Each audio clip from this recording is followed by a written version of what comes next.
প্রিয় দর্শক, সর্বশেষ আপডেট বাংলা নিউজে আপনাদের স্বাগতম। শুরুতেই জানিয়ে দেব সংবাদ শিরোনাম, এরপর থাকছে বিস্তারিত। শুরুতেই জানিয়ে দেব হাসিনার মৃত্যুদণ্ডের নিন্দা, বাংলাদেশের ক্যাঙ্গারু আদালতে ন্যায় বিচার নিয়ে প্রশ্ন তুলল রাষ্ট্রসংঘ। আরও জানিয়ে দেব তারেক রহমানকে নিয়ে ফেসবুকে কটূক্তি, কন্টেন্ট ক্রিয়েটরের বিরুদ্ধে মামলা। এবং জানিয়ে দেব পল্লবীতে ককটেল বিস্ফোরণে পুলিশের এএসআই আহত। আরও জানিয়ে দেব কুমিল্লায় বিএনপির দুপক্ষের কর্মসূচিকে কেন্দ্র করে উত্তেজনা। সর্বশেষ জানিয়ে দেব গুন্ডামি মাস্তানি করে জনপ্রতিনিধি হওয়ার সুযোগ নেই, বলেছেন নুরুল হক নূর। সুপ্রিয় দর্শক, এতক্ষণ শুনছিলেন সংবাদ শিরোনাম, এখন থাকছে বিস্তারিত। তার আগে ভিডিওটিকে ভালো লাগলে চ্যানেলটিকে সাবস্ক্রাইব করুন। হাসিনার মৃত্যুদণ্ডের নিন্দা, বাংলাদেশের ক্যাঙ্গারু আদালতের ন্যায় বিচার নিয়ে প্রশ্ন তুলল রাষ্ট্রসংঘ। জুলাই বিক্ষোভে মানবতা বিরোধী অপরাধের অভিযোগে মৃত্যুদণ্ড দেওয়া হয়েছে বাংলাদেশের ক্ষমতাচ্যুত প্রধানমন্ত্রী শেখ হাসিনাকে। মোহাম্মদ ইউনূসের ক্যাঙ্গারু আদালতের সেই রায়ের নিন্দায় সরব হলো রাষ্ট্রসংঘের মানবাধিকার কমিশন।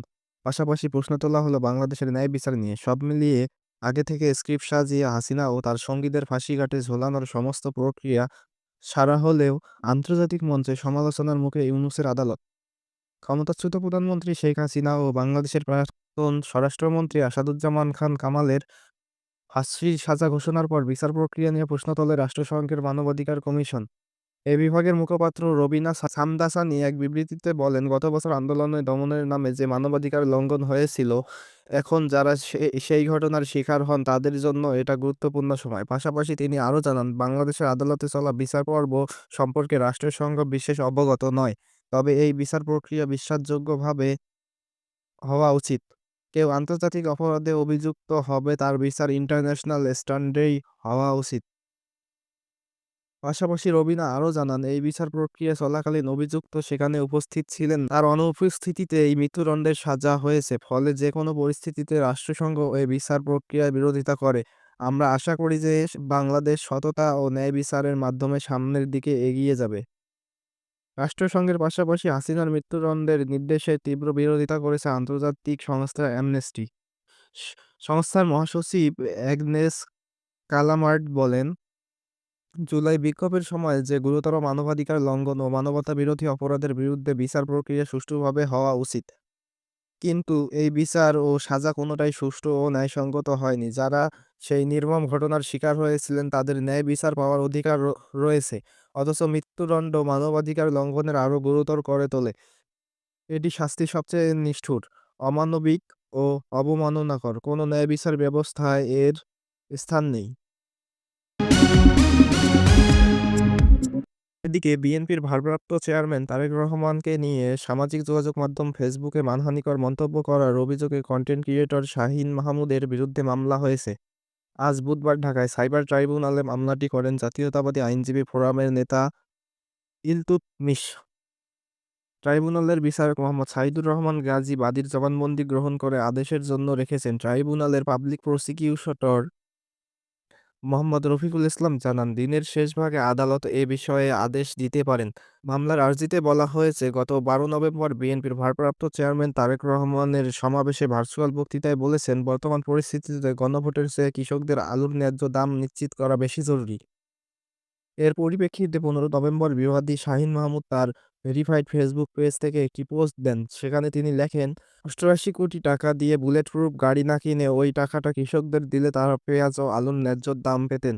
মামলায় অভিযোগ করা হয়, এই পোস্টের মাধ্যমে মিথ্যা ও মানহানিকর তথ্য প্রচার করে তারেক রহমানের মর্যাদা, সম্মান ও দেশপ্রেম ও রাজনৈতিক দূরদর্শিতাকে খাটো করার চেষ্টা করা হয়েছে। বাদীর দাবি, বিবাদী ইচ্ছাকৃতভাবে তারেক রহমানের রাজনৈতিক ও সামাজিক ভাবমূর্তি ক্ষুণ্ণ করেছেন। উল্লেখিত ৮৮ কোটি টাকা দিয়ে কোনো বিলাসবহুল বুলেট প্রুফ গাড়ি কেনা হয়নি বলেও উল্লেখ করেন তিনি। এদিকে রাজধানীর পল্লবীতে নাশকতাকারীদের নিক্ষেপ করা ককটেল বিস্ফোরণে মোহাম্মদ নূর ইসলাম নামে পুলিশের এক এএসআই আহত হয়েছেন। বুধবার রাতে ডিএমপির উপ-পুলিশ কমিশনার মোহাম্মদ তালেবুর রহমান এ তথ্য নিশ্চিত করেছেন। মোহাম্মদ তালেবুর রহমান বলেন, আজ রাত ৮:৩০টার দিকে পল্লবী থানা সংলগ্ন সাগুফতা গেটের সামনে পরপর দুটি এবং পল্লবী থানা গেটের সামনে পাকা রাস্তার উপর আরও একটি ককটেল বিস্ফোরণ ঘটে। জনমনে আতঙ্ক সৃষ্টি করে অজ্ঞাত দুষ্কৃতিকারীরা ফ্লাইওভারের উপর থেকে ককটেল ছুড়ে বিস্ফোরণ ঘটিয়ে মোটরসাইকেলে দ্রুত পালিয়ে যায়। তাদের নিক্ষেপ করা ককটেলের বিস্ফোরণে থানা গেটের সামনে দায়িত্বে থাকা পল্লবী থানার এএসআই মোহাম্মদ নূর ইসলাম আহত হন। আহত এএসআই নূর বর্তমানে স্থানীয় একটি হাসপাতালে চিকিৎসাধীন আছেন। এদিকে কুমিল্লা টাউন হল মাঠে একই দিনে বিএনপির দুপক্ষের কর্মসূচি ঘোষণাকে কেন্দ্র করে নগর জুড়ে উত্তেজনা ছড়িয়ে পড়েছে। কুমিল্লা ৬ আসনে বিএনপির মনোনীত প্রার্থী মনিরুল হক চৌধুরী এবং মনোনয়ন না পাওয়া হাজী আমিনুর রশিদ ইয়াসিনের অনুসারীদের মধ্যে এই উত্তেজনা দেখা দিয়েছে। বিএনপি সূত্রে জানা গেছে, বৃহস্পতিবার কুমিল্লা টাউন হল মাঠে জনসভার আহ্বান করেছেন বিএনপি চেয়ারপারসনের উপদেষ্টা ও কুমিল্লা ৬ আসনের মনোনীত প্রার্থী বীর মুক্তিযোদ্ধা মোহাম্মদ মনিরুল হক চৌধুরী। অপরদিকে একই দিন একই মাঠে মনোনয়ন বঞ্চিত বিএনপি চেয়ারপারসনের আরেক উপদেষ্টা হাজী আমিনুর রশিদ ইয়াসিনের অনুসারীরা বিএনপি চেয়ারপারসন বেগম খালেদা জিয়ার রোগ মুক্তি ও দলের ভারপ্রাপ্ত চেয়ারম্যান তারেক রহমানের সুস্বাস্থ্য ও দীর্ঘায়ু কামনার কর্মসূচি ঘোষণা করেছেন। দুই পক্ষের পাল্টাপাল্টি কর্মসূচিকে কেন্দ্র করে এলাকায় আতঙ্ক তৈরি হয়েছে।